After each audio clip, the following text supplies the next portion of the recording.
जी बिल्कुल, इस वक्त मैं मिंशनाबाद के इलाका गादेवाला में मौजूद हूँ, जहाँ पे PP 237 में मुनहरफ अरकान मियाँ फिदा हुसैन कालू का बट्टू के सीट होने के बाद ज़िमनी इलेक्शन का सिलसिला जारी है और TLP की तरफ से मुंतखब किए जाने वाले उम्मीदवार मियाँ राशिद मलको का बट्टू साहब इस वक्त कम्पेन के सिलसिले में और तज़ियत और इस तरह के और कम्पेन कर रहे हैं मुख्तलिफ इलाकों में। आज वो इस वक्त हमारे साथ मौजूद है, उनसे बात करेंगे कम्पेन के हवाले से वो क्या कहते हैं। बताइए। बिस्मिल्लाहिर्रहमानिर्रहीम।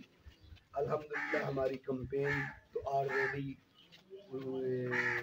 2017 से जारी है।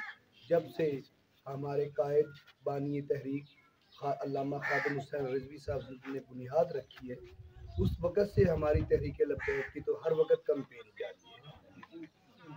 और फिर अब जो इलेक्शन हो रहा है, अल्लाह का शुक्र है हमारे तमाम मवाज़ियात में हमारे यूनिट भी मौजूद हैं और हमारा अल्हम्दुलिल्लाह सारा नेटवर्क मौजूद है जो अब एक्टिव हो चुका है।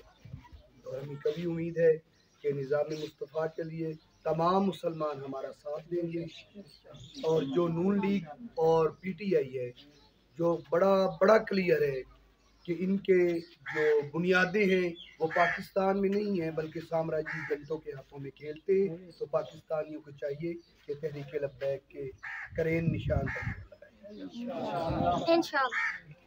जी बिल्कुल, जैसा कि आपने मियाँ राशिद साहब की बात सुनी, वो बहुत पुरएतमाद नज़र आ रहे हैं। उनका कहना है कि हम 2017 से मुतहरक हैं इस कम्पेन के लिए और अब जो उन्हें टिकट जारी कर दिया गया TLP की तरफ से, उनका कहना है कि हम भरपूर कम्पेन करेंगे और इसी तरह ही आशिकाने रसूल जो है उनका साथ दे रहे हैं। जी।